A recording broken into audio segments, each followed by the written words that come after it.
flapped my ass all the way back from Philly that fast. You did so well.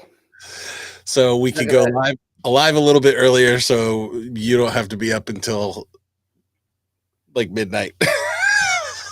Yeah. Well, I don't have to be up at midnight for that. Well, 10 o'clock, it's still late. But I'm sure anybody who's in America watching this thing would go, yeah, 10 o'clock would have been nice. Shame. Yeah. There you go. But So never mind. Come keep everybody happy. yeah, and we're actually even changing the topic today. Today we were going to talk about partnerships because I do have a cool story about partnerships, and I'll tell it very quickly. But we did this really cool thing at my client event in Philadelphia where partners working together made amazing happen, right? So we took over a park in Philadelphia and we had sponsors and the Street Dog Coalition and a whole bunch of people that pulled together so that the homeless and the housing challenged folks out there could get their animals looked at and get them microchipped in case they're lost and get vaccinations and things like that. And it was absolutely spectacular. And I saved one of the partners till the end, which was the Philadelphia Convention and Visitors Bureau. Because they were instrumental in making it happen. And normally you don't get that kind of support with CVBs, right? But they did go above and beyond. It was absolutely fantastic. They did a great job. Sorry, it is interesting. I'm just having a trouble with my t-shirt. Well, that's what I can go. Well, people, it's hot and humid in London right now, and and it's makeup. Yeah. I just need it. In future episodes, I may be broadcasting from the freezer. I'll just have the door open and climb in. See, that's why I'm great. That's why I'm glad my little space is in a basement because it's always like 60 degrees down here. Yeah, it sounds lovely. Meanwhile, I'm in a sauna. There you go. By the end of the episode, by the end of the 31 days of August live broadcasting, I may actually be a lot thinner. So that could be. So I probably shouldn't complain. So what are we? Since we're switching from partners, which I kind of made up on the fly anyway, so it doesn't really matter. But fair enough. What are we going to talk about today? Podcasts. Event industry podcasts? Event industry, as in events, meetings, hospitality, and related. Travel, weddings. No, you will not say the wedding word. Okay. People engaged in the activity of performing legal rights, so one person become two. Anyway, okay. So whatever. Yes, from that area of activity, podcasts. As in, isn't it great to be having your podcast on Anchor, which I think most people end up being on, but then you go, wouldn't it be great if I was on iTunes? It's like the Holy Grail. Let's get the podcast on iTunes. But I feel there's a drawback.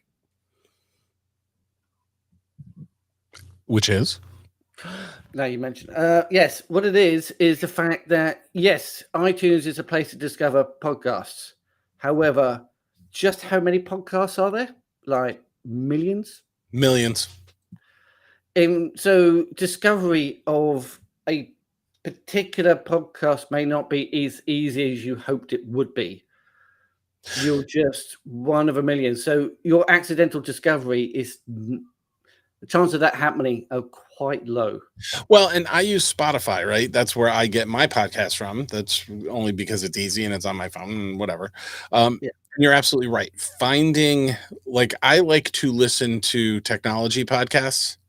Well, type technology into Spotify, search for podcasts, and you get the return is massive, and it's crap. It's much the same as if you was on Google and you type in event planner, then that's just incomprehensibly large amount of results. It's mad. Well, and then you get all the people that go against that keyword that shouldn't be in that keyword, right? A lot of virtual platforms, a lot of other software type things throw themselves in the mix when what you really want is a company that does event planning or a freelancer that does event planning. And even then, you've got to find it in your area. If it's your area that you're looking for, it just gets really difficult. Yeah. I've always felt that Google, despite everything they're using, the AI and machine learning, not AI, it's machine learning. Let's get that clear. If you type in a question, most of the time, for me, it just doesn't seem to work. I get oddball results. Yeah. It's very difficult to focus in.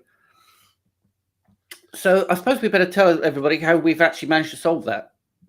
Because we did, because beyond having day jobs and beyond doing this, we have other cool, fun projects as well. Yes, we do. Some have failed, yeah, that will never see the light of day. Yeah, probably best that they don't ever see. But the thing is, it's actually not sort of like a whimsical thing that we thought, wouldn't it be fun if? But it actually has a lot of practical thing, because doing the bullet list podcast, we realized, yeah, you could easily drown in amongst thousands and thousands of other podcasts. So we thought, wouldn't it be great if we could actually filter that out and do something so it becomes so much easier to find? Yeah, kind of. Should we just put it up there? 1 second. Ooh, the other is this going to be the big reveal? Yeah, almost. The other challenge with all these different sites, I've used Listen Notes it's a podcast search engine. It will find podcasts based on the text that's been entered by whoever set the podcast up. But the thing is, it was really difficult to find an active podcast. I come across ones that, you search for event planner podcast and you come across a bunch of results. Well done, Listen Notes, you've got it. But then you find stop broadcast, last episode was in 2018 or 2019. So it continually lists these podcasts, but they're not active anymore. They're just the people. I'm sure there's a really good reason why they've stopped, and I'm not criticizing that. But the problem is that it's full of discontinued podcasts. So although I do think most people quit before they would ever become popular anyway, right? So they shouldn't have quit. But you're right. Who knows? They get busy. You do this, you do that. Things fall off the. How do the personal reasons, business reasons, whatever, things come to an end. That's fine. But as I say, when it comes to finding an active one, it becomes really, really difficult. So, but we've solved it by making sure that it's much easier to find active podcasts. And I really want to click the button, Bob. You do. Okay, we've gone with a really strange name because all the other ones seemed okay, but this one seemed just a tad better. So I'd like to introduce Phizzpod. And there it is. Look at that. We've brought it to the world.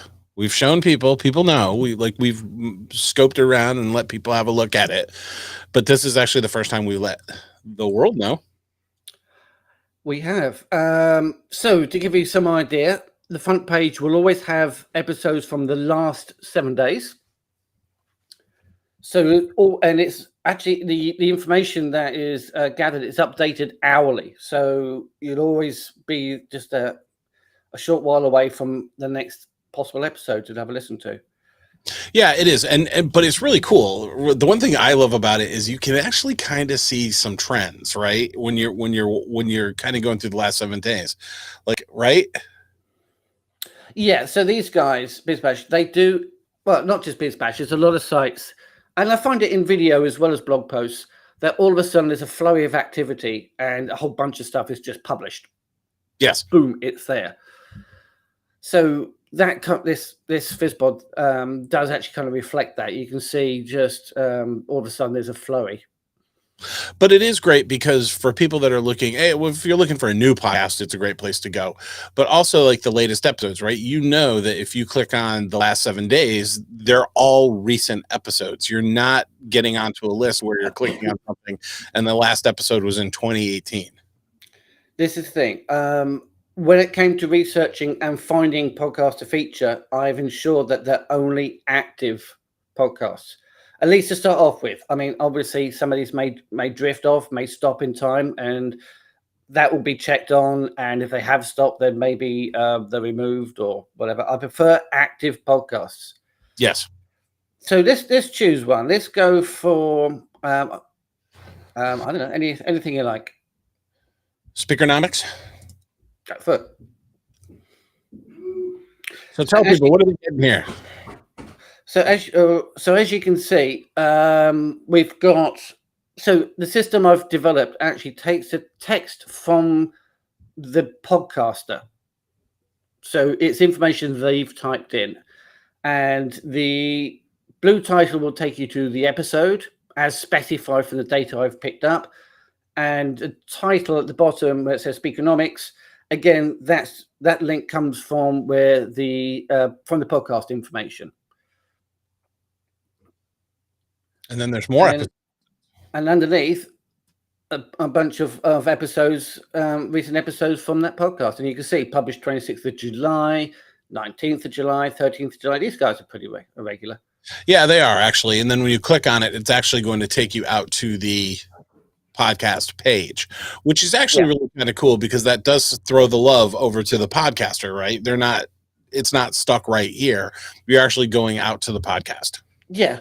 I mean, that's a feature that has been built in. However, at some future point, we might be able to come up with a way of actually listening to it on the site, but obviously with the podcast owner's permission. Well, we're not just going to rob anybody of anything. So that's important. Well, especially if we're able to pull, again, if somebody is using Anchor, right, and we're able to pull it in from there, they're going to get all of the benefits of somebody clicking right on the page and listening to it, right? Their analytics are going to be intact. How many listens they've gotten will be intact. So let's click, if you could click on categories. So we've got quite a few categories. Obviously, this is early days yet, so it all needs to be built out. We need to add more categories and podcasts and everything. But you can see they're all fairly recent. So event professionals, we've got Gather Geeks and Event B. All the way across. Yep. Okay. Event Manager podcast. Well, it's not actually Event Manager anymore because they changed the name, something like that. Well, the thing is, the images are derived again from the podcast episode or the podcast source. So I'm not making anything up. I'm not taking anything from anybody. If that's their image, that's their image. I will do a check later on where I'll refresh the tiles, the podcast tiles, the images. But that's how it is at the moment. So yeah, event tech. Event tech. Here and there. We've got hospitality. Meeting planners, obviously that needs to be better populated because there's just one guy. Mice. Yep, I found a few mice ones, which is all good. Speaking industry, Speakernomics. I guess that's important. That should be there. It is. And that's actually one thing I wish more speaker bureaus would actually do podcasts talking about their speakers, right? And bringing their speakers in to talk a little bit about, topics they cover and things like that. Yeah, I think that what they're talking about might be all over the board, right? Because, a speaker bureau deals with people that are scientists and deals with people that are motivational, whatever. But I do think that, as a planner, it would be great for me, if they had 10-minute snips where I could hear from the speakers and things like that. It would make finding keynotes and workshop people and things like that a lot easier. And I'm surprised more aren't doing it. Yeah. Good point. What else we got? Trade shows. Weddings. Yeah, you weren't supposed to mention that word. No, we're not. And nothing against weddings and wedding planners. It's just, to me, it's a totally different beast. Yeah. But that's the site as it is right now. It's still nice and shiny, just out of its wrapper. Obviously, a lot more to be done. Wait, and I'll zip back to the homepage because you can tell that we did a really great technical job with this. with this episode. But our goal is to go live every day in August. So, whatever. My phone is sitting on the desk buzzing. I can hear it. Airplane mode. Anyway, so yes. So the intention is that even if it only lists the last 7 days, to make sure that we've got the most interesting, most active bunch of podcasts we can find. Yes, and actually to keep it growing, and hopefully we can grow it into a network of podcasters. Yeah, we'll create a little community based around it. There's a lot to be done, but this is early days, and feedback would be good. Have people to explore the site, tell us what they think, and what needs to be done, if it can be made better or there's something horrible about it. Even if you don't like the colors. Right? We like the colors, but that may not be what everybody likes. Yeah. It reminds me of like a trifle or jelly or something. But yes, there you go. But research shows those are the 2 popular colors that females and males most like to see on the website. Isn't that crazy? It is totally crazy. And it's funny because all the sites I build, yes, of course, clients have brand guidelines and things like that. Yeah, that's fine. But like if I'm building it and I give no restrictions on what I can do, I always fall back to blue and purple. Yeah. That sort of like temptation to have the top section in black and then white underneath or blue. This is like a set of colors that people just go to, and it's a bit of imagination, please. Oh, sorry, you're saying I don't have any imagination, man. You do, but you're under what the client requires, which you've got to satisfy their needs more than yours. Oh, whatever. I have an imagination all in purple and blue. Yeah. Well, yeah, you've got imagination because you think that's still a cool color set. Oh, wait.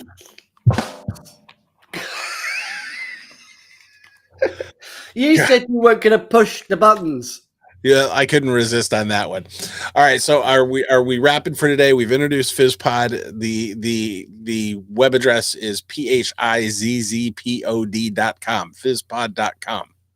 Right. If you care to follow, if you're not already, on Facebook, and Facebook would be the Bullet List group, the Event Planner News page, or the Planner Wire page, then links will be published to let everybody know where it is. If you're on LinkedIn, come and talk to me and tell me what you think of it. Talk to Keith. If I'm, just badger him. Doesn't matter. Just anything, actually. Just ping him. Doesn't matter. And we're back on tomorrow. And tomorrow, actually, there is a little bit of structure to this thing. It's not just you and I kind of staggering through the wilderness of podcast land. Yes. Tomorrow, we have a guest. We do. Stuart Mitchell is back. One of our favorite people. Indeed. He's going to be back, and I believe he's bringing a guest. Ooh. So that should be interesting. In fact, Stuart should be with us 3 times this month. Yeah, that'll be cool.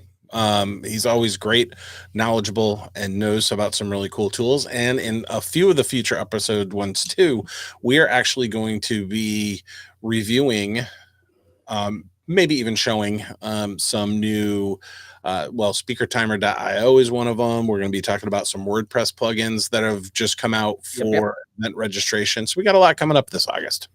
Yeah, lots to be done. It's all good. All very good indeed.